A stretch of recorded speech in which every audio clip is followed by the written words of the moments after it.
Hi, you are watching Epic Sketch Time. My name is Mark Monlux, and I'm going to be your host this week. We have switched over to Tuesdays rather than Mondays and are still meeting at 4:30 Pacific Time. I'm a freelance illustrator in Tacoma, Washington. I like to draw cartoon movie reviews, and you can see those on my Instagram account. You can also support me on my Patreon page, which is Mark Monlux.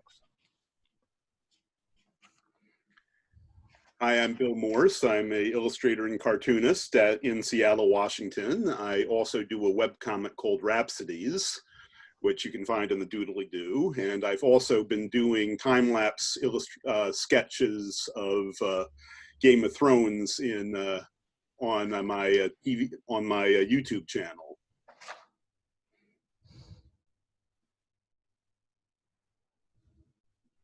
Go ahead, Jorgen. Introduce yourself. My name is Jorgen Eliasson. I mainly just draw for fun, I guess. I do want to make a career out of it. I just don't know where to start yet. That's it. Well, I've been drawing since freelance since '85. So if you want any questions, I'll just bend your ear forever. Bill's been freelancing for a fairly long time too. And we're also both members of the Graphic Artists Guild, which is also a very good place for learning everything you need to know. Yeah, the Graphic Artists Guild produces a handbook. Let me grab it. I got it right over here.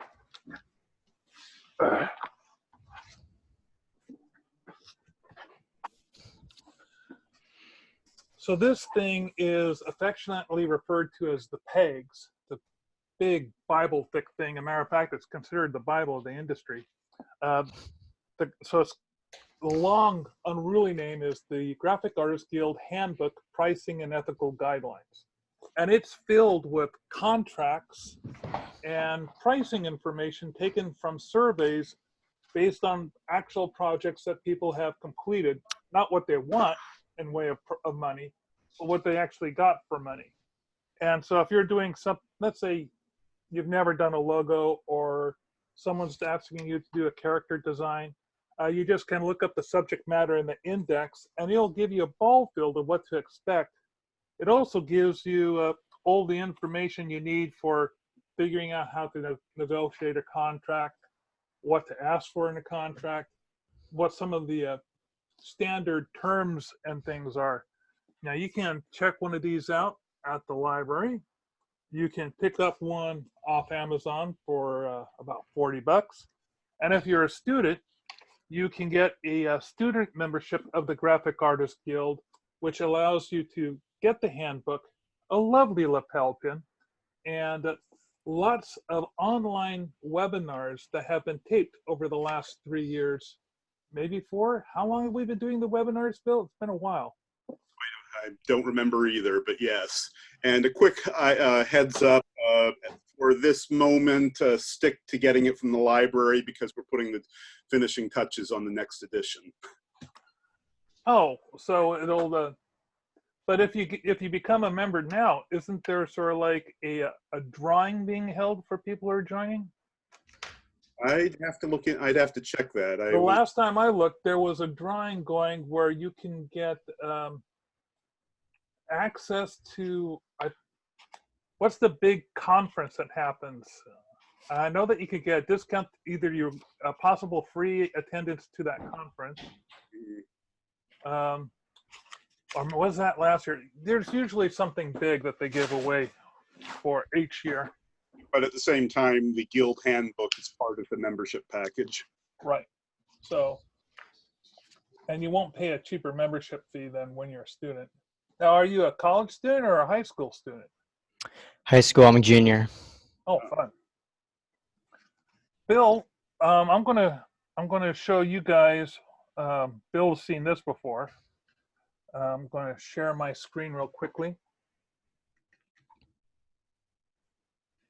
So this is a enamel pin that I've been working on. It's one of a series. Oh, hang on, I didn't hit the You're talking to my hat again. There we go. So this is an enamel pin that'll be 2 inches tall.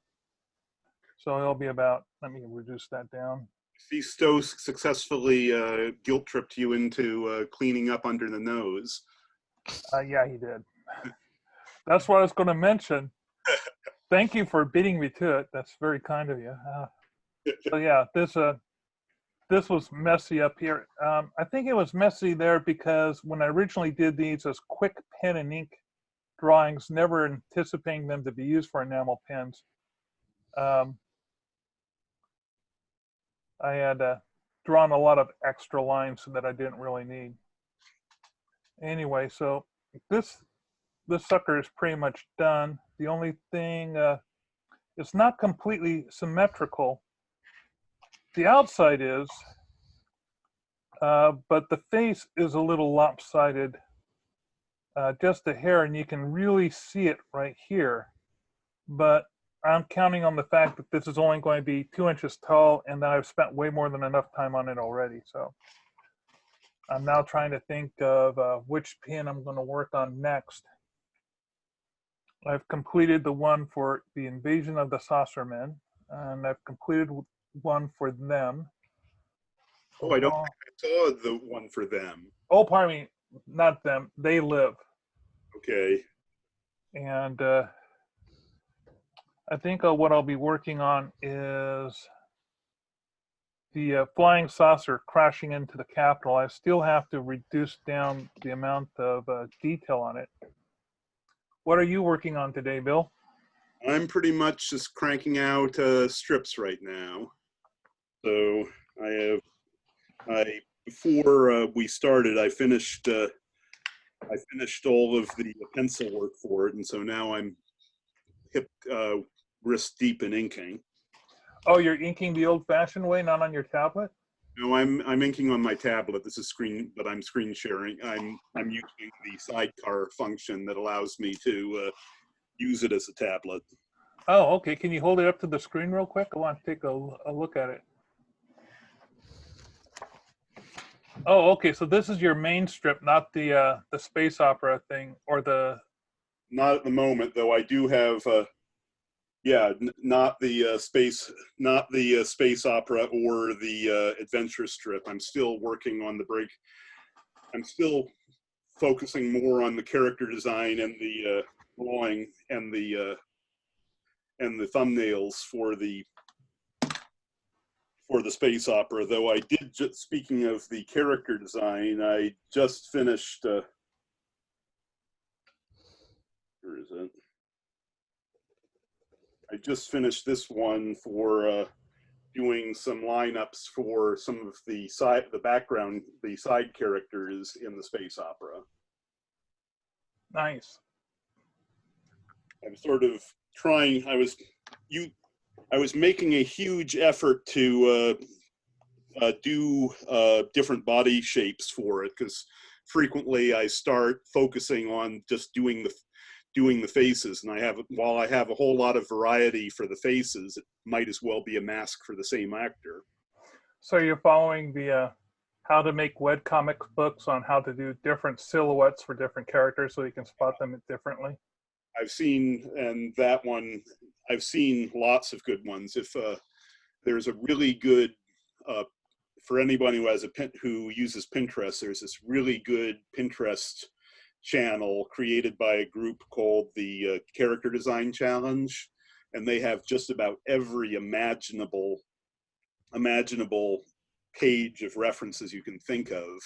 And one of the pages that they have is nothing but a whole lot of silhouettes and gesture sketches of people. Oh, I wanted to show something else off. One of the other things I wanted to do in way of enamel pins was a series of tiki faces. Oh, cool. So I think I might have shown this one before. Yeah.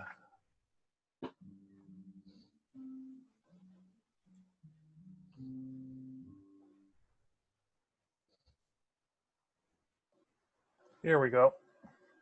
Oh, cool. This looks like a different one than the one you've been working on in the past. Oh, you were thinking of the one that's a 3/4 view. This is actually an old design that I put on pillows and things.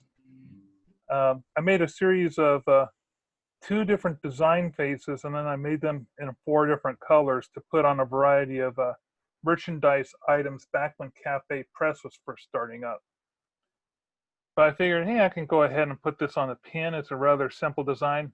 And what really made it was adding color into the side teeth to kind of round the face a little bit, since you can't do any type of gradation blending on pins. Okay, so I'll go ahead and stop sharing. Jorgen, is there anything you've been working on that you feel comfortable sharing? A few things. Let me try to pull them up. Let's see. I'm gonna like draw some comedic stuff and also some like graphic stuff at the same time. I did this one specific one where I just like drew like, what if America was a person? And I drew this like roughly popular high school kid, like a jock type person. Nice. Fun. There's And here he is yelling at Liechtenstein.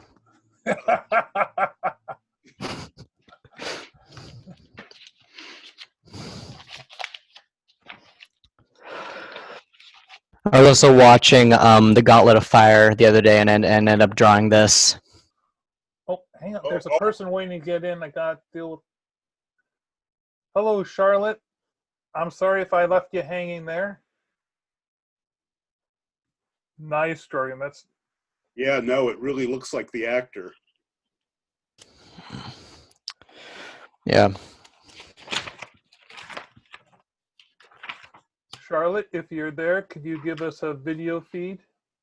That's what I'm looking for right now. Oh, it should be on the bottom left-hand corner, unless you're using your phone or your iPad, in which case it could be. What are you using? I'm using the iPad, and last time I know it asked me for that up front somewhere else. Okay. Well, I'm sure you'll find it.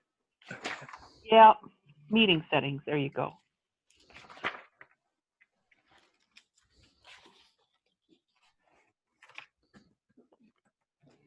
Show my connected time.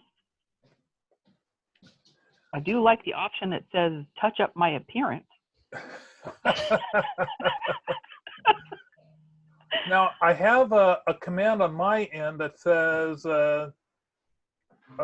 ask to start video. It might give you a button if I hit this. I'm going to go ahead and hit it. Yep, Did there that you go. just that did it? I said, okay, did it do it? Yep, I see my face. Oh, awesome. Well, we'll have to do that again. Hi, y'all. Time. Hello. It's good to see Hi. you again. Good to see you too. Charlotte, go ahead and tell everyone your name, where you're from, and what you usually work on, and if you have any websites or Patreon accounts. I don't have a Patreon account, but that sounds really cool. I'm Charlotte Silva. I normally work on kind of like journal cartoons about annoying things that are going on around me. And I created a Nellicitas World.com WordPress page, but I usually post my things on Facebook. I've got these little booklets. I have one book printed someday if cartoonists are at the cartoonist table at one of the comic cons or something, and it'd be kind of nice to make an offering there. That would be cool. Nice. But that's what I work on, little books. If you would, since you've been to Epic Sketch Time more than 3 times, you have earned a link and information down in the doobly-doo down below. So I'm going to give you my email in the chat.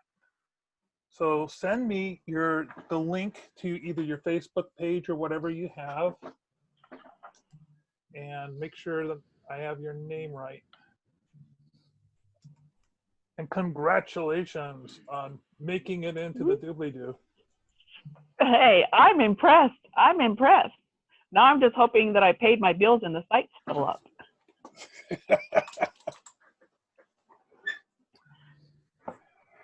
So Jorgen, you were showing us the last illustration was from Was a picture of Mad-Eye Mooney from Yeah, Mad-Eye Moody from Gauntlet of Fire. oh, thank you. I couldn't place his name.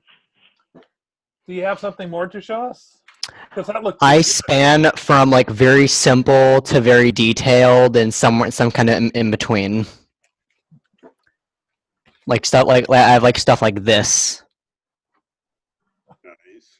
that's great. Like half his scalp is just gone. I like to believe he got like hit in the face with like a flare gun or something. I'm looking back before Mask. The Mask came out as a movie. It was a comic strip, A really graphic comic. right? And that immediately reminded me of it, and I have it on the shelf here somewhere. But oh yeah, they really lightened it up for the movie. Oh, extremely so. Essentially, for the movie, they were essentially just doing Tex Avery in the real world, and in the comic, it's sort of like what would happen if a Tex Avery character was loose in the real world. And the answer is it would be extremely, utterly terrifying. Excuse me, somebody's contacting me by Twitter. I'm checking to see if they want in.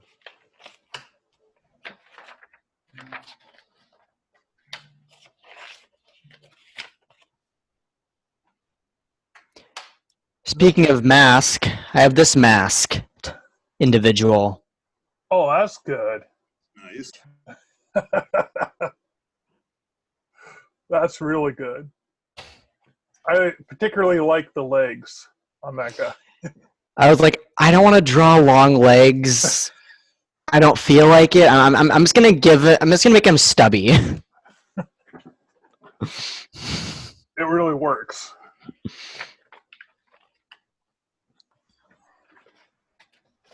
Let's see.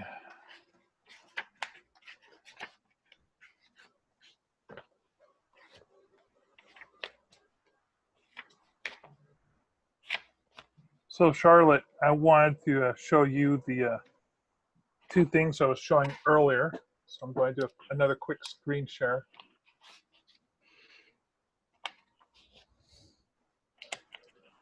So this is a tiki design I'm doing for an enamel pin. Oh, okay. And this is another enamel pin for Killers from Space. I was working on this earlier at Freelance Fandango, and now it's completed. Stowe will be so happy if he ever makes it. So these pins that you're making, do you just make them yourself, or is it like a set? What you do is if you create the file inside Illustrator, you can send them off to a company, and then the company will make your pins. Now, almost all the pins in the world, enamel pins, are created overseas. And they basically break down into two categories, hot and cold enamel. Hang on, I got some over here. I'll just grab some.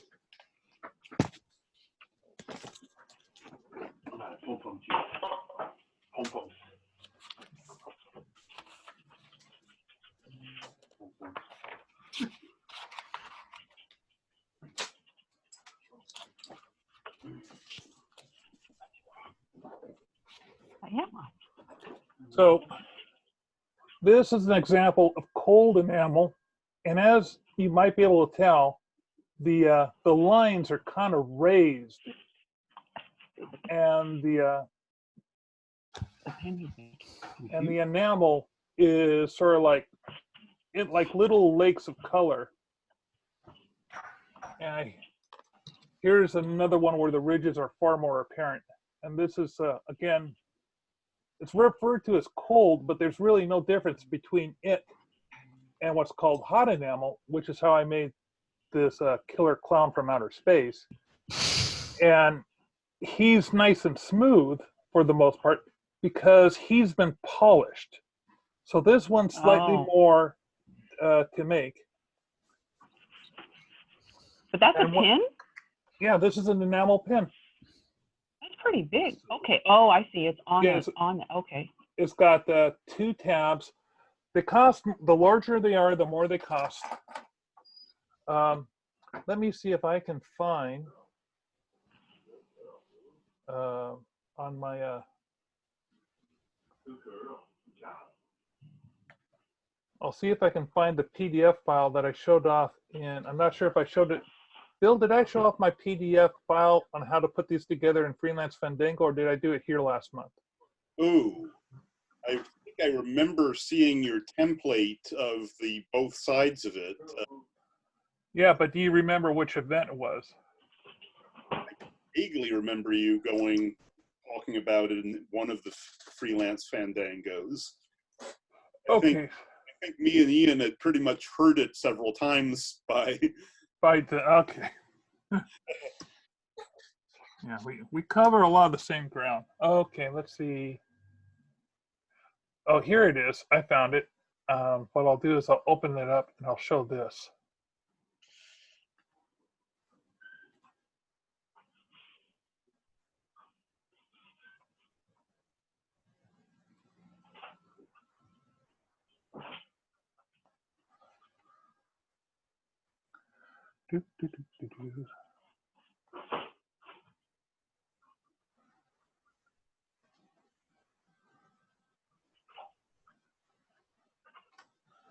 Okay, I'll go up to screen share again.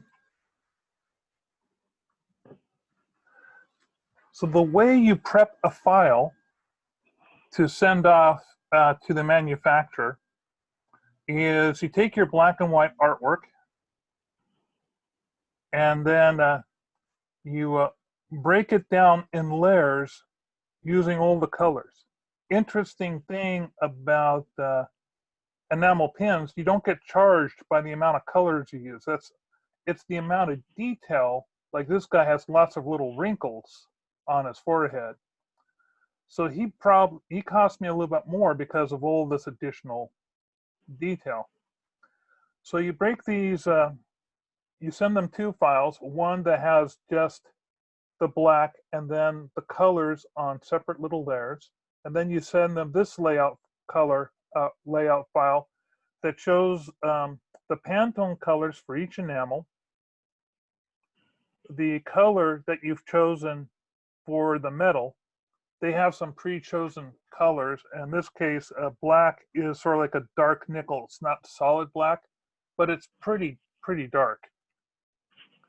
And then you flip it and you show where you want to have the pin placement on the back.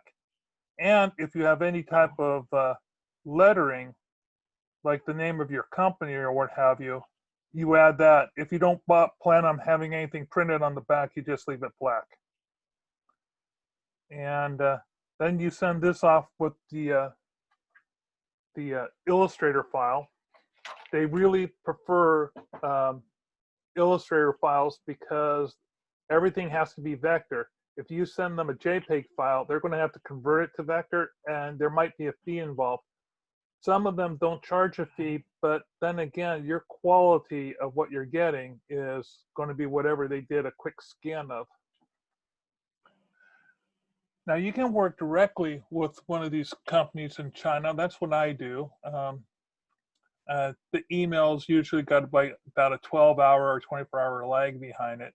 And the communication's not that great because everyone's basically using Google Translate. Or you can go through a local company. And I think that somewhere in our Facebook page, Stan Brown. Wait a minute, no, Stan, this would be on the Freelance Fandango Facebook page. Stan Brown uses a company that is a really nice deal because they only require a minimum button purchase of 50 buttons. Whereas Oh. I usually go with a button purchase of 100. Now I learned all this information off the internet from this great article that this other artist did of how to make enamel pins. And he broke it down step by step and even made recommendations on various companies to use to sell the enamel pins, or rather to make the enamel pins. So I went with one of his top 3 recommendations. And the reason I went with them was because they had a metal clasping back as opposed to a rubber clasping back, which and I like the little metal things here more than I like the little rubber ones. A lot of people will just replace the rubber ones, but I don't know. I just like the metal ones from the get-go. That probably did more than Illustrator is the only vector. Oh no, there's other vector programs. I think they'll accept the file if it's presented as a PDF, but it has to be a vector-based file. Yeah. And it could be that depending on which company you're going with, this company really preferred Illustrator files, and they made that known. They said, hey, we want Adobe AI. But a lot of companies, if you're using like the vector file that was being recommended last week on Epic Sketch Time, then you can, I think you can export it as a vector. Sure. It was freelance Mango, and while I don't remember him saying it could be saved as a AI document, it could be saved as an EPS document. So there's all those other things, the Adobe, Adobe Sketch and Procreate, and there's another one too. Yeah, Procreate is strictly a pixel program, whereas the one I just bought last week, let me see if it's on my tablet. It's a very inexpensive vector program that I picked up for $10. It was on sale for 50% off. And for the PC? For a tablet, for my iPad. Okay. Let's see what it's called. Oh, yeah, it's called Affinity Designer. I heard about that one. Yeah, and someone in the group was talking about, oh, look at these. These are some nice illustrations. I'll pull up this one as an example. Basically has all the tools of Illustrator. Oh, it's downloading the sample. Okay, great. Just use up my minutes. No, this is just taking it from the Wi-Fi, but rather, if I knew it was going to download the sample, I would have picked a more simple looking one. Okay, here we go. Oh, that is complex. Wow. Well, it's actually simpler than it looks, but obviously you can see that it's got translucent features. It must have some layer. Let me see. I'm trying to see if it's got some layer commands. This is the first time I've actually opened up this thing. I haven't played with it at all, but it looks really nice. But hey, and it's only $10. So if you have an iPad and you need to do something in vector, which is a major failing in Procreate. Yeah. I mean, I'm getting really used to Procreate after having it for about just 5 months or so. Yeah, no, I mean, I can do just about, while there's still a few things I like to clean up, while I still like to do a bit of the post. It's 5 o'clock. On a Clip Studio Paint, I can do virtually everything I want to create. Yeah. I didn't realize that all these years I've been using a vector-based program, and that's what was creating me frustration when I was trying to use the other tools because I couldn't edit them as easily. It's like, dang it, all I want to do is squish this oval right here. Where's my little, you know? So I'm going to look into that.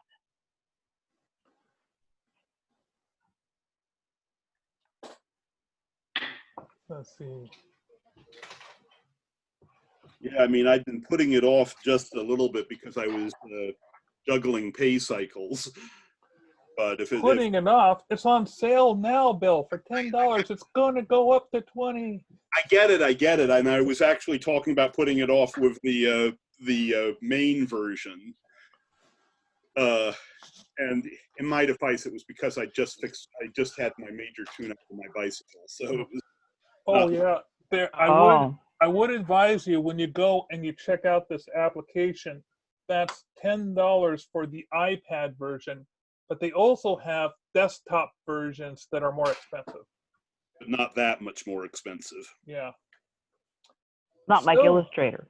No, not like. No. Oh, and it's only a one-time thing. It's not on the subscription. I just got a text saying that Stowe is trying to sign in now. Cool. Well, we'll see how well he gets in.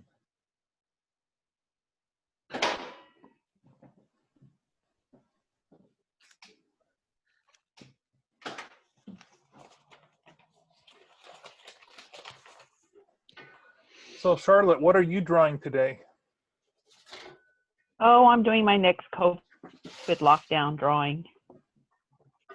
I'm comparing the before and after to look at the quote-unquote blessings, the good things that are happening, because I can work from home. That's my way of staying sane. Yeah, I've been doing them whenever they occur to me. Think of for the same reasons it's hard for me to come up with material for my social networking, because essentially because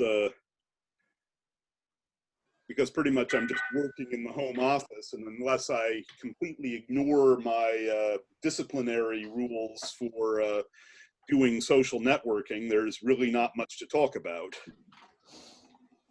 Well, Stowe just joined us. Stowe, why don't you introduce yourself? Give us the name of whatever type of webcomic or project you're working on, or what your social media links are, and if you have a Patreon account. Okay, that's a lot. My name is James Stowe. I'm an illustrator and graphic designer. I am the West Coast rep for the Graphic Artists Guild. You can see my stuff at Twitter / James Stowe and James Stowe Art on Instagram. And I am not on Patreon. Or I am, and I just don't have an active account. One of those things. And what are you working on right now? Right now I'm working on, I have a long-term series, an art series I'm doing with my son called Pokemon. He's a big Pokemon fan, and I am not. Last summer he said that he would like to do an art project with me. He suggested that he would describe Pokemon to me, and then I would have to draw them based on his description without looking at any reference as to what the Pokemon actually looked like. So I've been doing that now. I release 5 a week, and I have since last summer. We started with his favorite generation, which was 4, I think. And now we've looped back around to the beginning. So that's what I'm working on. Right now I'm working on something called a graveler. Ooh.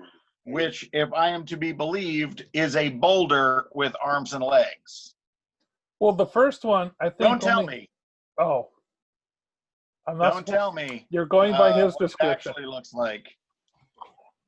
I can only go by his description, which is a boulder with arms and legs. And how old is he? He is 16.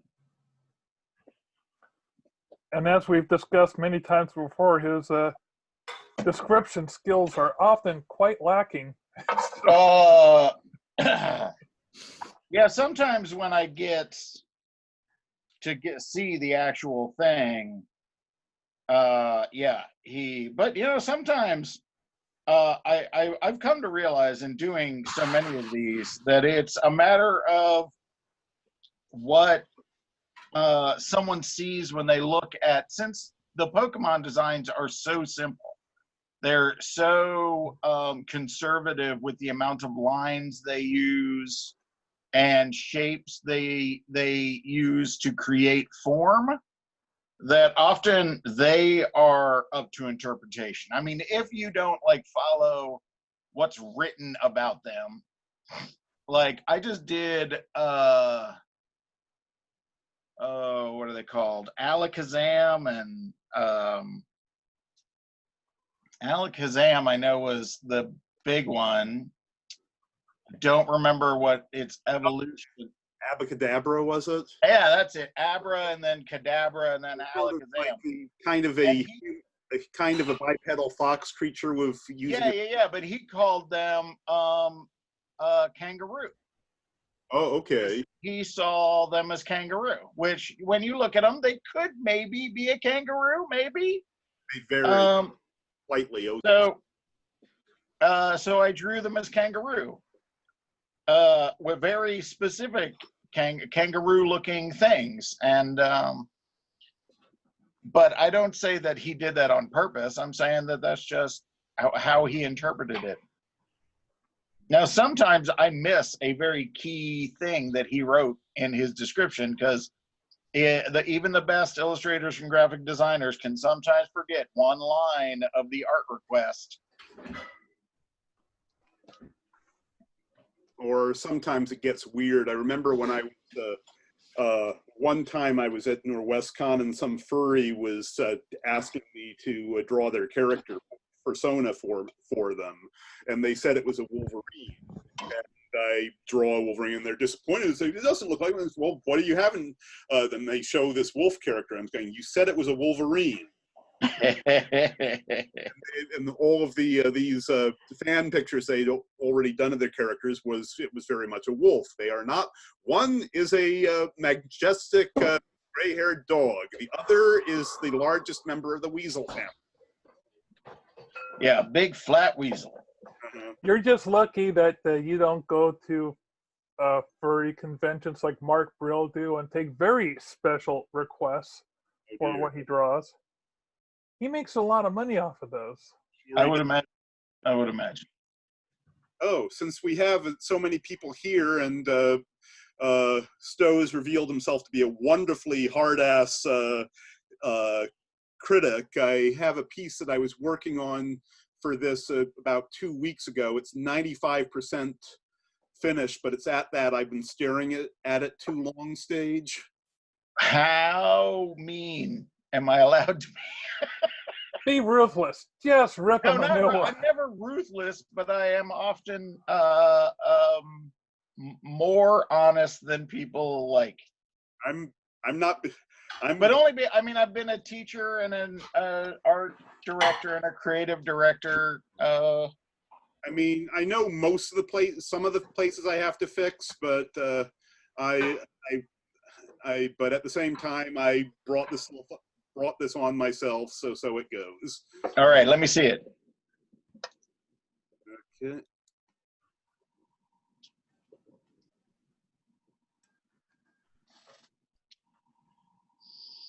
Okay, what's the intent? It's sort of a meet the cast, an establishing shot poster for the strip showing several of the cast members. Okay, can I make a couple comments right off the top of the head? Sure. Okay, you are killing me with the gray suit and the black trench coat being right up in front, because that's a great and neutral color, and it's creating a black hole of blah right in the middle image. Okay. I would switch that over to like a blue suit and or even a brown suit with a brown trench coat, and well, brown's even worse. Brown's still neutral, but also her coat is very dark. You got all these dark colors happening right in the front, and I think and then you have these bright colors in the background, like nice and pastel-y, and I think that's what should be in the foreground because those are bouncing right out at me. Okay. Yeah, I absolutely agree with Mark that one of the first things I would say is your background overshadows your foreground. Okay. And your middle ground is not established enough to stand as a middle ground. Okay. And I would also say, overall composition wise, it feels cramped. It feels very, very tight. Your perspective is really pushed so that literally the street feels like it is crushing these people. Okay. And I am a huge proponent of a limited, very very intentional palette. Mm-hmm. Like if you are going to use yellow on the cab, yellow on her hair, and yellow on the saxophone, and all three of them the exact same tone and shade, then there should be a reason narratively for that. Right? You should connect that one character to the other character to the taxi narratively and subconsciously. That should be a choice. In the same respect, the bus and his shirt should have some narrative connection as well if they're the exact same tone.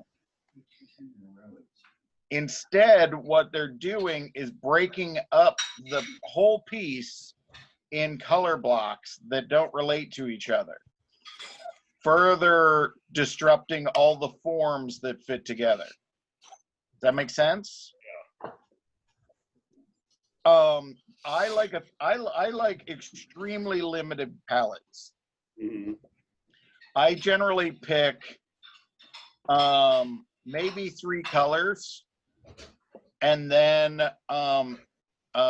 shades of those colors, but no more than 3.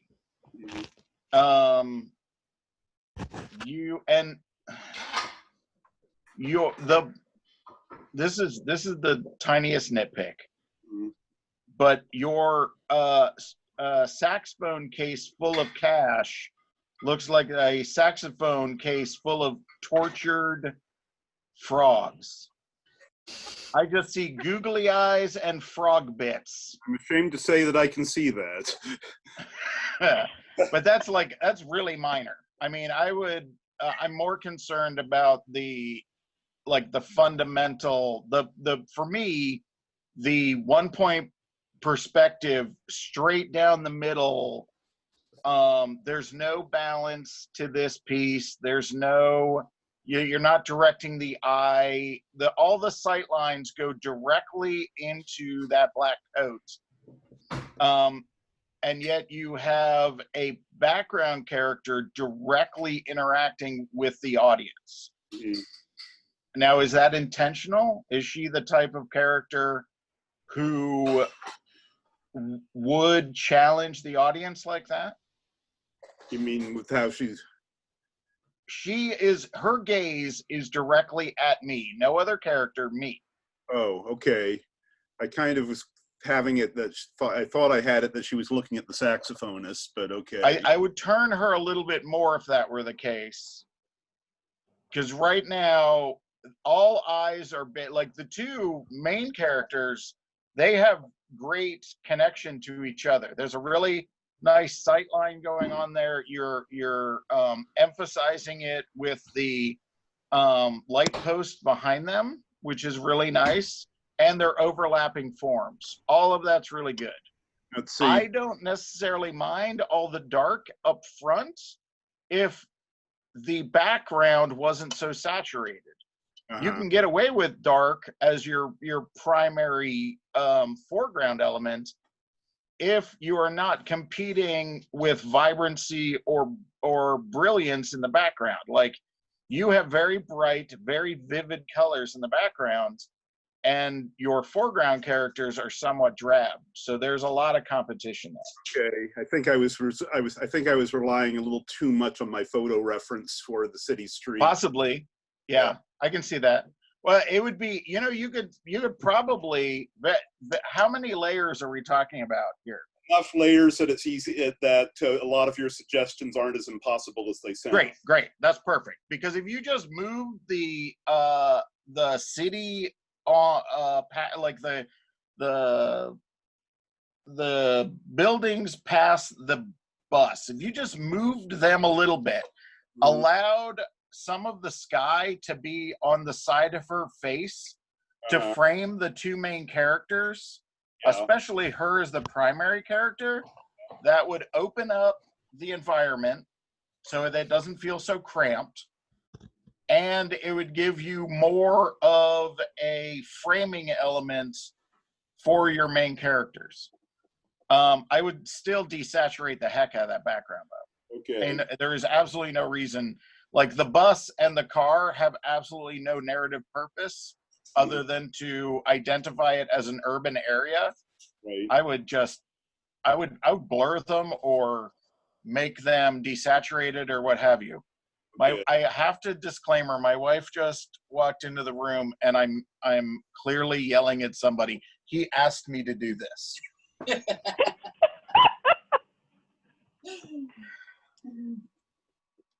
No, this is good. It's sort of like occasionally it's sort of like, this was one of these, it was a good exercise, but it wasn't clicking for me either, pictures and since it's really fixable, though. I mean, I love the characters. They're expressive. That each one has a personality to them. But I think the street on the right, how it's set up, is okay. It's what the street on the left-hand side is what bugs me a little bit, because it seems like it's cutting in too fast. One of them is, yes. Yeah. So I would leave the street on the right-hand side, since you've done all those windows and everything. I think that's okay. Just move it over, like jack it over an inch.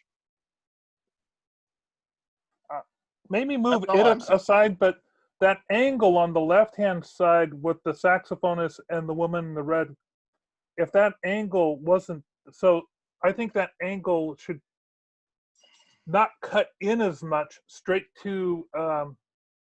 Yeah, but the characters are on that same perspective line, though. Yeah, well, if he took both of those characters and moved them over to the left, and just moved that whole building structure.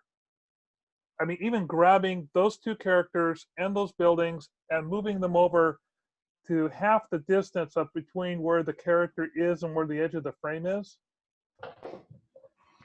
it would open it up quite a bit. I mean, there's that lamppost in the foreground. I like that. I like the and that's working. As a matter of fact, I would use that to establish, there's no reason to leave that one thing blank. Give us a little character information on there. Maybe put some more things up. Yeah, you got two posters hanging. I mean, a sign and one poster on it. I think you can put a few more stickers and things on it. I absolutely agree. I think that would be a great place for that. Even like you have your old band logo for that particular group. You could have that on a sticker and kind of have,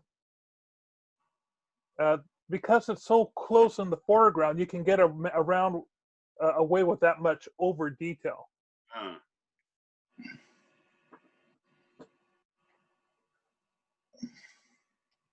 Very cool. Thank you. Sure.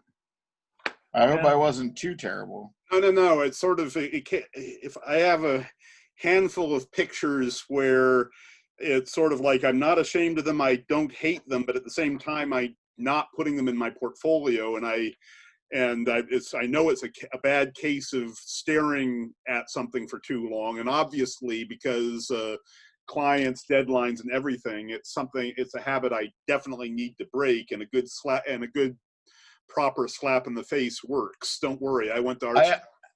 As somebody who follows your comic regularly, Mm-hmm. I would love to see the incorporation of more emphasis on background. I'm getting better at it.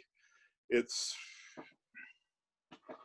very much depends on the setting, and sometimes sometimes it's counterproductive because in reality I've actually done a whole lot of world building, but because it's a slice of life comedy, I can't really use much of it. It's sort of a case. The example I always use is, how much does a Dick Van Dyke Show tell you about the Cuban Missile Crisis? Sure. Have you ever read, and I haven't read it in years, I will admit, it kind of fell off my radar about the same time that Google stopped gathering websites for me. So if that tells you anything. Right. But what is that? What is that comic called? Is it something? Something positive? What's that? Something positive?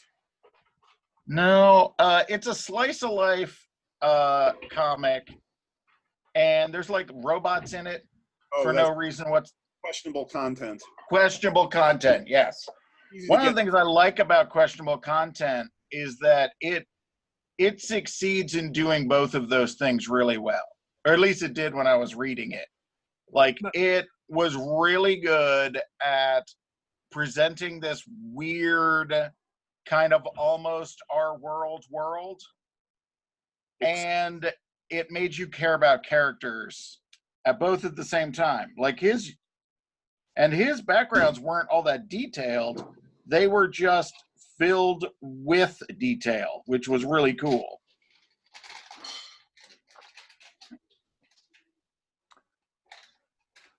Stowe, so are you saying that you stopped using what was it? The blogging feature? You never. Yeah, I don't even know what those were called back then. Well, there's something called Feedly now, and it does a similar kind of thing. Yeah, it does the same thing. At one point, it said, "Hey, if Google's going away, just hit this button, and everything will go into Feedly." So, yeah, it's a blog you know, I reader. have long ago changed my internet feeding habits, I guess.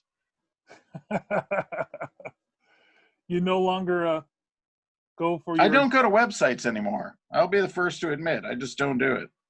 I don't go to them anymore either, but I do like Feedly because it brings all the blogs that I read, my comic strips, to one central location, and that's what I have when I'm eating my oranges in the morning. I sit down and I read my comics for the day.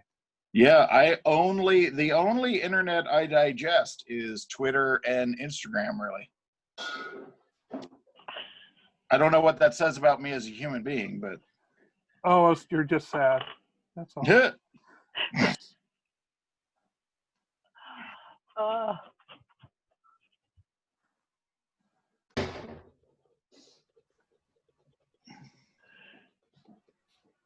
I find that if it's not trending, it's not important in my life.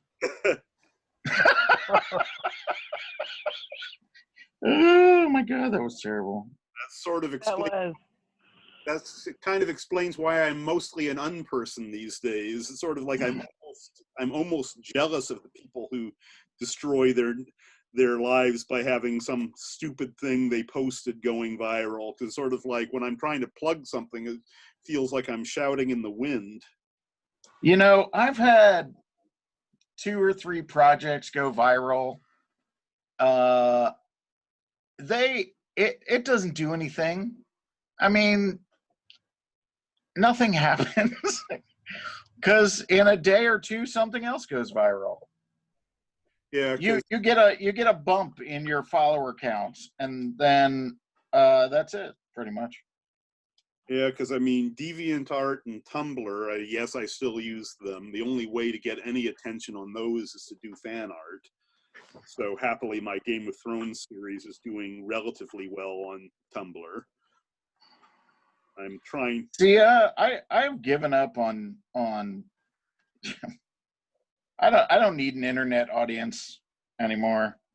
There's no reason for it. I just do the stuff I want to do. Oh, so do I. But it's sometimes the narcissist, considering.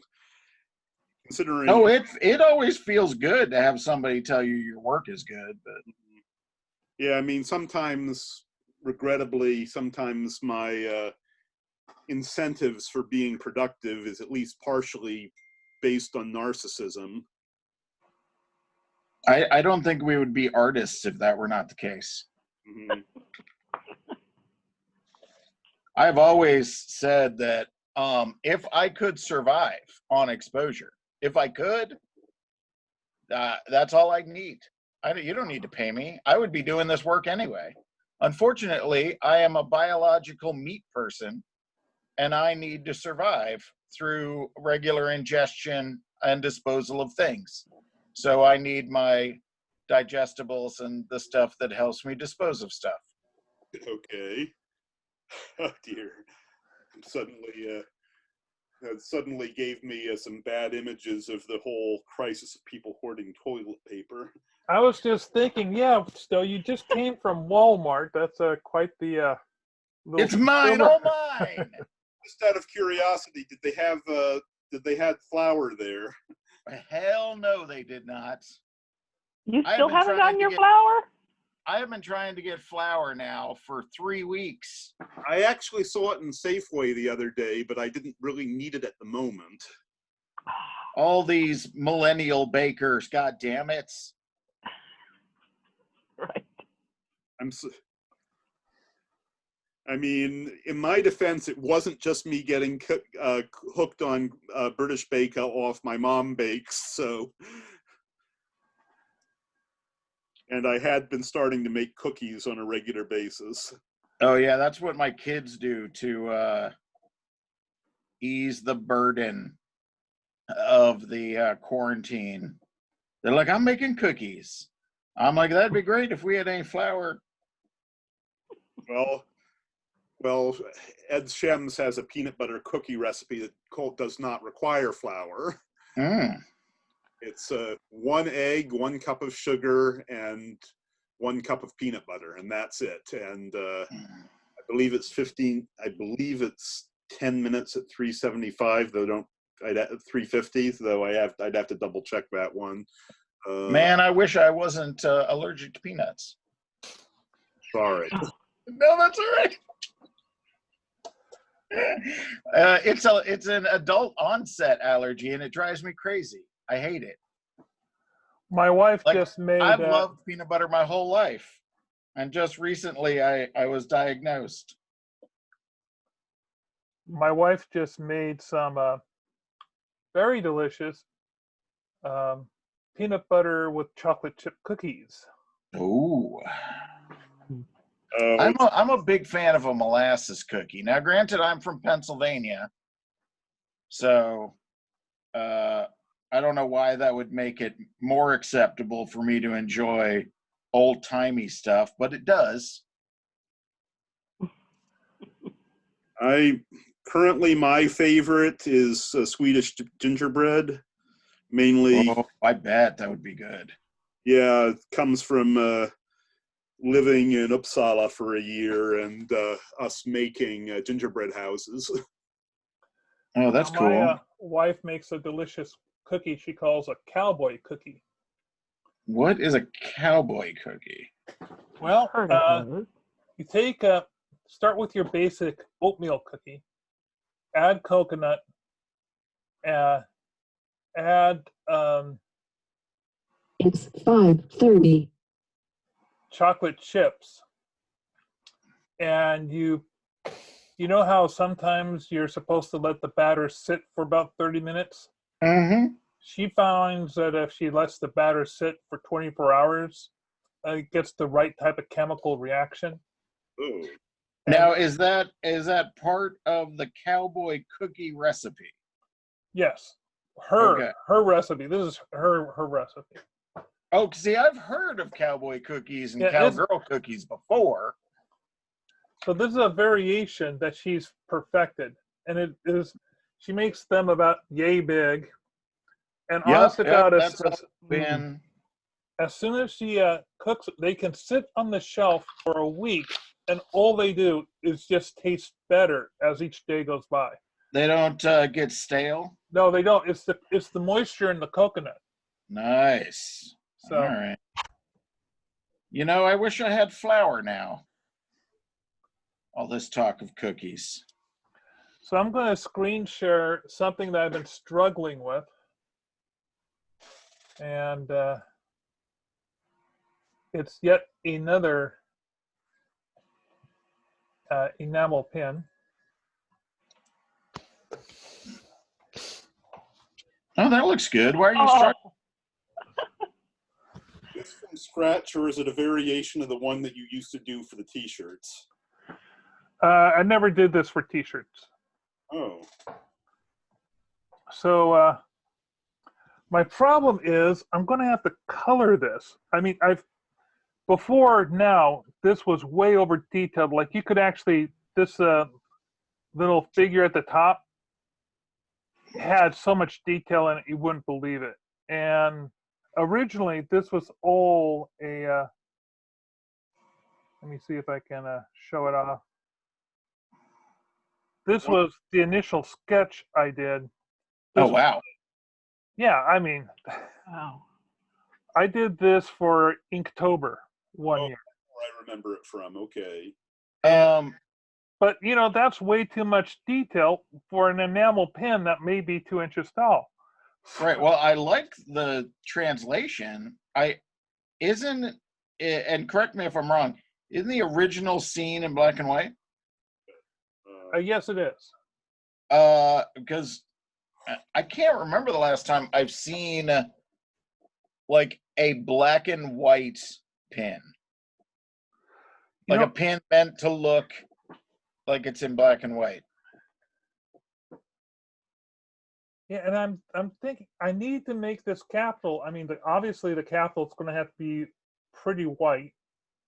One thing that occurred to me, Mark, unless you're following the original shot too closely, but I wonder if a deliberately skewed perspective on the Capitol building would make it more dynamic.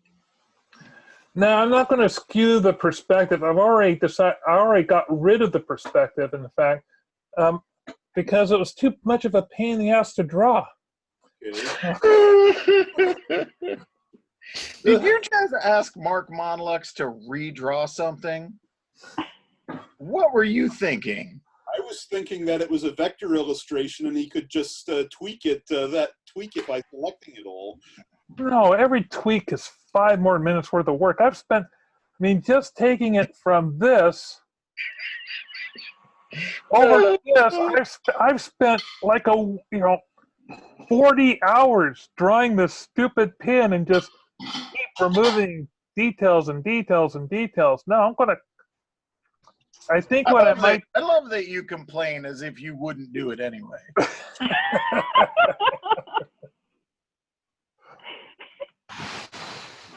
But what I'm saying, what I'm going to ask is, okay, if I'm going, should I go with a different color palette than white and gray? Because I really don't want it to look like a black and white pin. Well, if you don't want it to look like a black and white pin, the first thing I would do is probably look at the Mars Attacks kind of color scheme, that oversaturated vibrancy, and go more pop with it. What I'm wondering, let me finish my sentence as to what I was describing my thoughts before you overlapped with your own. You paused. You gave me an opening. Okay, I'll admit it. So what I'm thinking is from about right now I have this corp. I took out the flag because that was too much detail. I still have this element right here that's imposing the fact that this is towards the front of the building. So if I add coloring off to the side here, I'm thinking, okay, I need to do some shading. Should I go and make this saucer, which is currently, you know, I think it's a cool grays. Should I switch over?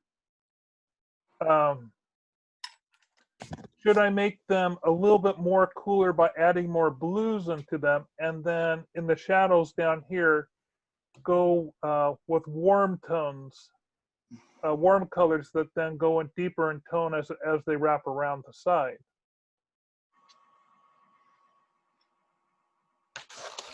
How warm are we talking? We're still in the creams and whites, right? Yeah, we're still. Maybe I should just do something really outlandish and see That's what how I'm well it saying. works, Go crazy with it. and then start toning down. But I'm thinking. But here's my main question is: should I make the saucer a cool color and work on the capital with some warm tones, or will that disrupt the capital? Because a lot of this capital I'm just gonna have to leave white. You know, here's what I would do. That color scheme you have going on for the saucer, make that the building color scheme. That's what I'm thinking. And then make the saucer like a brilliant, sickly, radioactive yellow or green. Like, make it pop. Yeah, no, I think that would work. Yeah, I mean, make the alien thing the thing that is vibrant. okay. I'm vibrant green. I'm still leaning towards maybe a more vibrant blue, but green. I'm always a green fan. would, Hey, if all else fails, magenta. That's my favorite color, man. If all else fails, go magenta. When I've been looking at your Pokemon, okay, your son says gray tentacles, so I'm thinking those are not gray tentacles. They were gray tentacles before I shaded them with, wait for it, magenta. Why? Because magenta always works.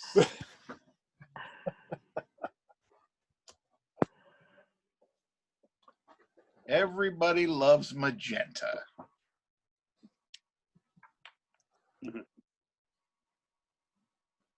Well, I'm going to go ahead and stop sharing right now. Yeah, you know, the funny thing is when I was drawing that, I'm like, you know, Mark's going to say, those are not gray tentacles. I bit my tongue back so much. I said, he knows I'm going to say those are not gray tentacles. Why does he have to hear it again from me that the color's wrong from his description? The highlight is gray. Yeah.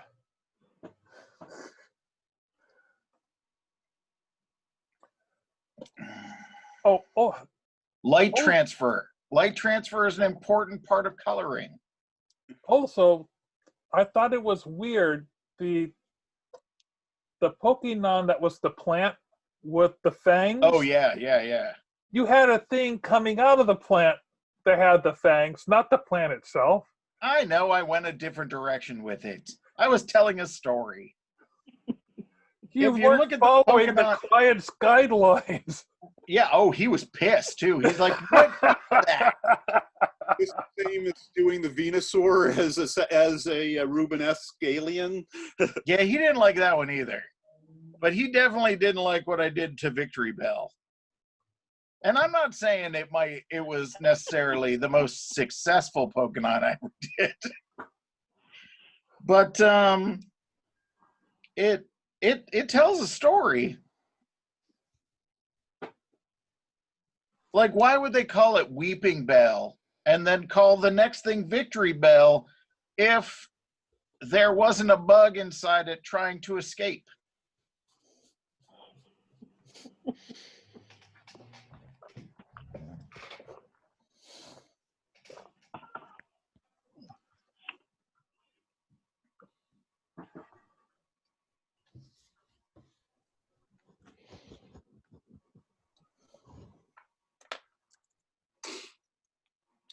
You guys want to keep drawing for a bit? What time do you normally stop? We usually go for an hour, but hey, now that we can go as long as we want to. And everybody seems very intent on what they're working on. And I'm not sure if we. What is everybody working on? I'd love to see what everybody's doing. Okay, I promise I will be very nice. I only critique people who ask to be critiqued. I'll show what I showed everybody else earlier. These are some things I was finishing up on. Let's see. This is a Tiki Art lapel pin. Nope. This is your Instagram account. What? Oh, crap. Sorry. Did that again. Let me try that. There. Oh, that's great. Love it. And, I love your tiki stuff. And then this is the new and improved Killers from Space. Oh, I like it a lot better. Yeah, I'm Nice job. gonna call that then. So that's what I was I would showing call here. that done. Dude, that's great. Okay, now that I had as I said, I've been just working on the strips. So. Oh, don't make it all about you, Bill.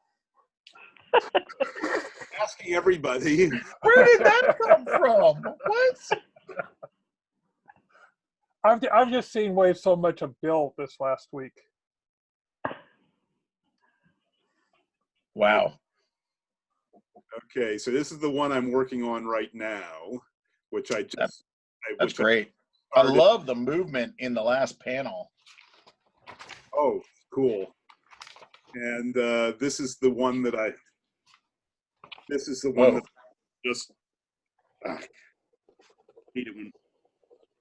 Whoa. There, the one I mostly just finished. Obviously, I'm going to do the background later, and this is the final strip for a week's material. Where here's the other ones that are works in progress. Well, actually, let me start with the one that's actually finished. You are incredibly well organized. In theory, yeah. I have like work big folder.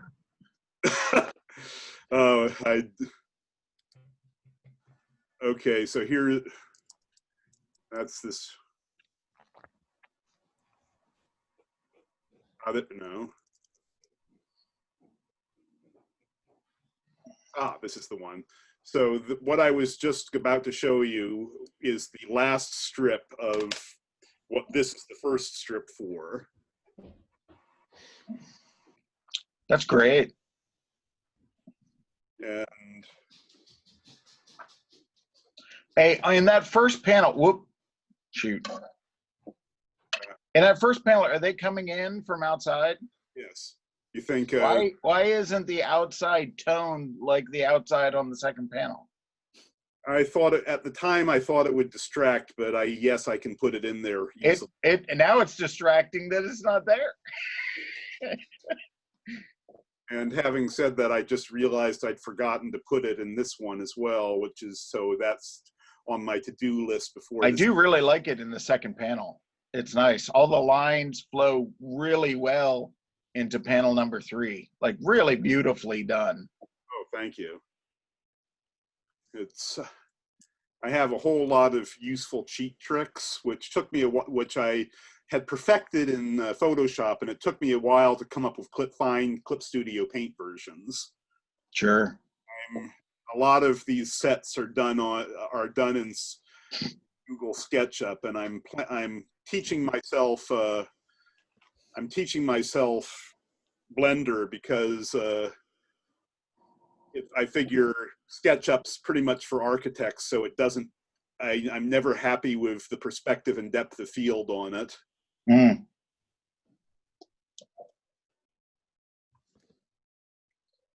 Not to mention, I have a bad feeling that SketchUp is planning to start playing the perspective game pretty soon. Not the subscription game pretty soon.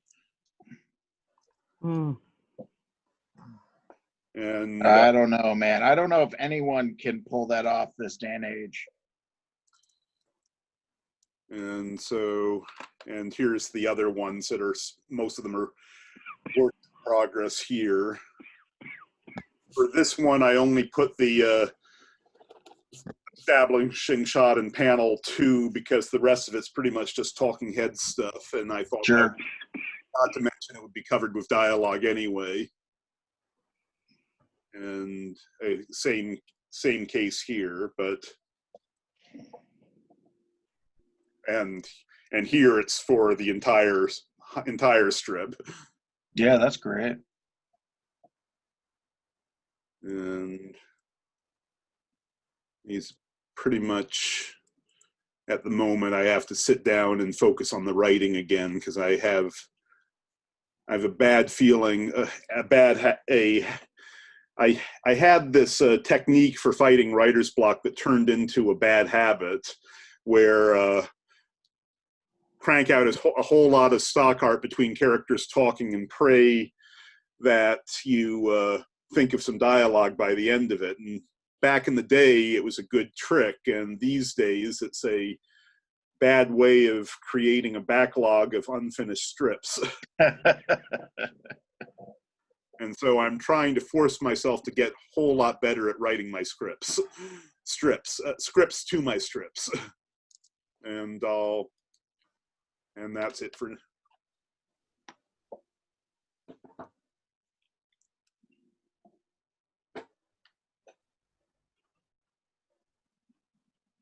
And at the moment, one of the reasons I was doing that poster piece is I'm trying to do a lot more background material. So at the very least, I have stuff to pique people's interest on social media, not to mention more material for my Patreon account. So, can I ask you? You've been doing this strip for a really long time, right? What is your what is your business model? How do you generate income with the strip? Unfortunately, not as much as I'd like, but it doesn't matter how much it is. Just how do you monetize it? At the moment, being popular enough to sell advertising space. Okay. And if I get even more popular, which is wishful thinking at the moment, with any luck, I can start selling merchandise properly.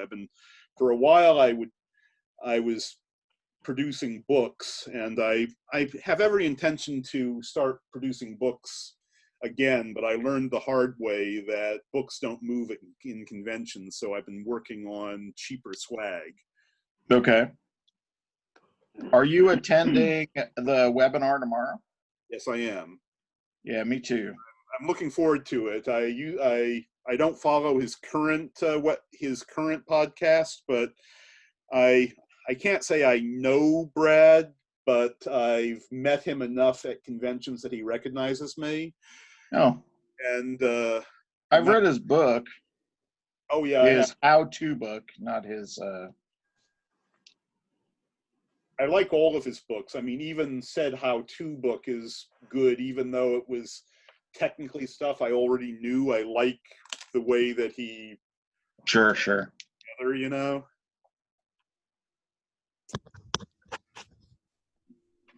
So Charlotte, back to Stowe's question. What are you working on? I'm getting further on my. You can see it. Did that show up at all? Yes. Oh yeah. That's me at work saying, oh, I don't have enough pens. Oh, And this one is me at home saying, I've got to find a new pen, but I'm trying to figure out how to display this in a way that people will know that those are pens. So.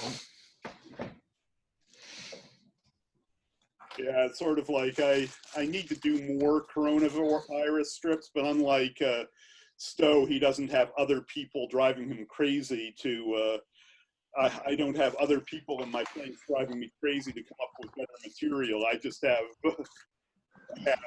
occasionally something whimsical of where the madness took me. So, for example, today's strip was noticing that a lot of people are beginning to have designer. yeah, I liked that one today. Yeah, Actually, that was a good one. Yeah. Yeah, I haven't seen it yet. Oh, it's a good one. yeah, because I got something to look forward to then. essentially made out of dish rags. So, and because I don't have a sewing machine, hand sewn, and all the ones with really nice designer patterns, I'm almost embarrassed by them now. Yeah, we had a family friend make us some really nice looking ones. I was sporting mine on the trip to Walmart.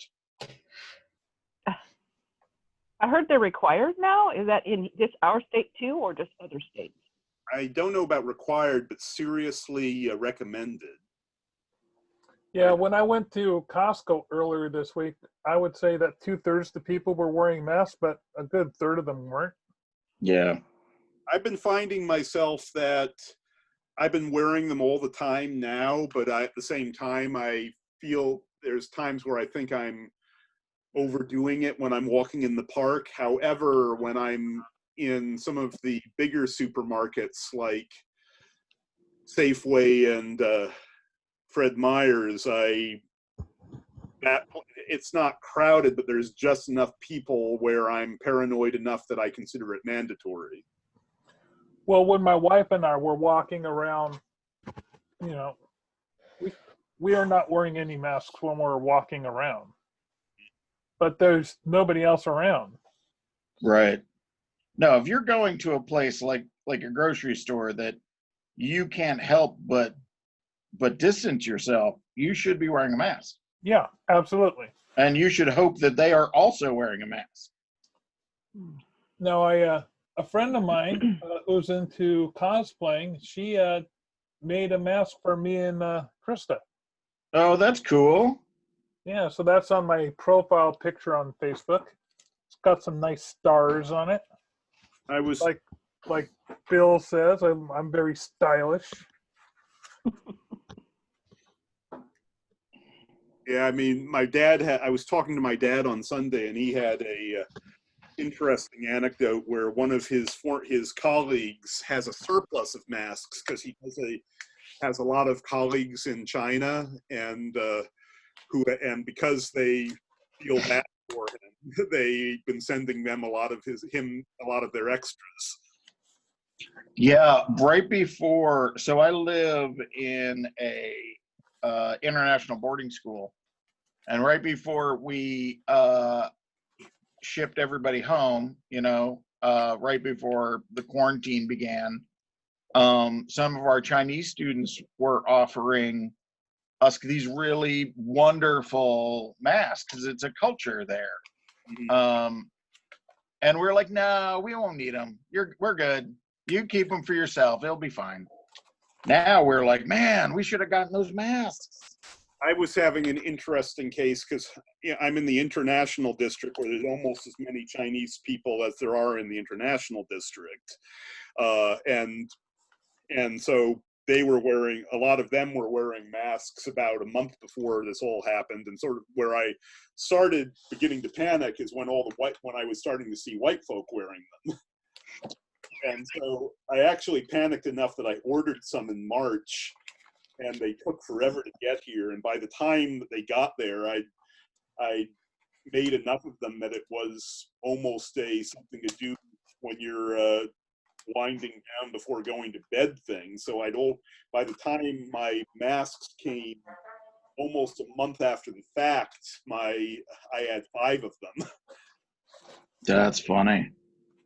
Now, my folks were planning on a trip to China, and my dad's just turned 90, so they had to cancel that trip.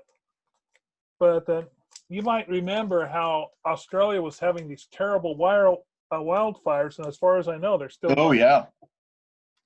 So was an Australian Kickstarter, and they basically were making masks to keep the burnt. Oh yeah, the smoke. The smoke. It was just basically for a smoke filter. And I thought, you know what? I bet a couple of those would be great for my mom and dad to wear in China, just in case they're feeling poorly, because, it's a cultural thing, they look stylish and they look comfortable. So I ordered a couple of them, this way back in November. Well, that Kickstarter really, as you can imagine, just keeps getting bigger and bigger and bigger. Sure. They're still getting in huge amounts of orders, but they're not even planned to, ever so naturally everything got pushed back. I think they're either going to go into production in June or start shipping in June. But yeah, I'm looking forward to getting a really nice, stylish thing that smells like lilacs. Another interesting thing, that those same colleagues of my father I was talking about, they might have had COVID, had it way before the fact, because they were visiting in China, and they were hit by this absolutely terrible, both of them were really, really, really sick with symptoms that included shortness of breath and no sense of taste. And happily they got over it, because considering they're both in 60s and 70s, good for them. But at the same, they're talking about it later on, and their colleagues are saying, we may not know what this was at the time, but if you were describing this now, yeah, you'd be getting tested. Stowe, why don't you go into detail about where people can go to sign up for tomorrow's webinar? I'm going to see what well, you can go to the Graphic Artists Guild website, or you can check the Graphic Artists Guild out on Twitter or Facebook or Instagram. The webinar should be right there on the homepage. It is $40 for non-members. It's free for members, and I believe people who follow Brad, or more, I believe, subscribe to his web. They get a discount of some sort. I'm not exactly sure how much of a discount. And it is tomorrow at, what time is it at? 2:30? 11 o'clock Pacific time. 11 o'clock Pacific time. That's it. And I think it's at 2 o'clock Eastern. Are you going to be there? Oh yeah, I'm looking forward to it. I always like to catch the guild webinars when they're live. Unlike this thing, it's basically him and somebody else talking. Yeah. Also, next Monday, we are once again going to be having a freelance fandango, which is at 11 o'clock in the morning Pacific time and runs for 2 hours.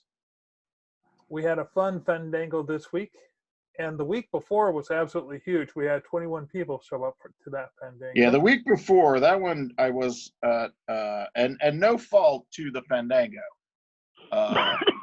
That was a rough one for me.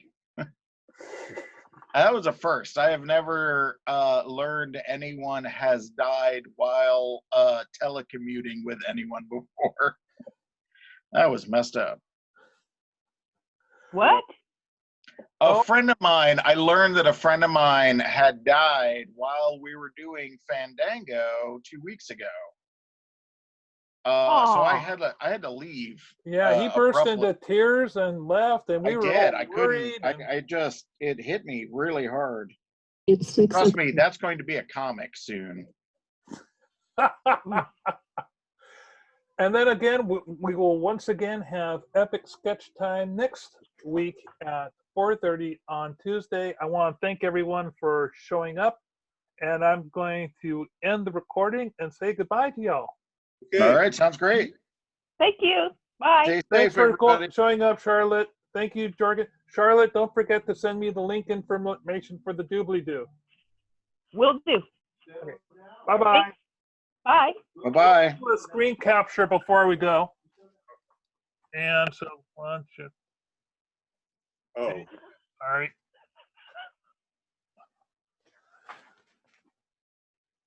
Why isn't this working? There. Hang Did it work? on. Oh, okay. Probably got us with our goofy faces. Thank you so much. That'll go up. Tag yourself in. Bye, guys. Bye-bye. Okay. Bye.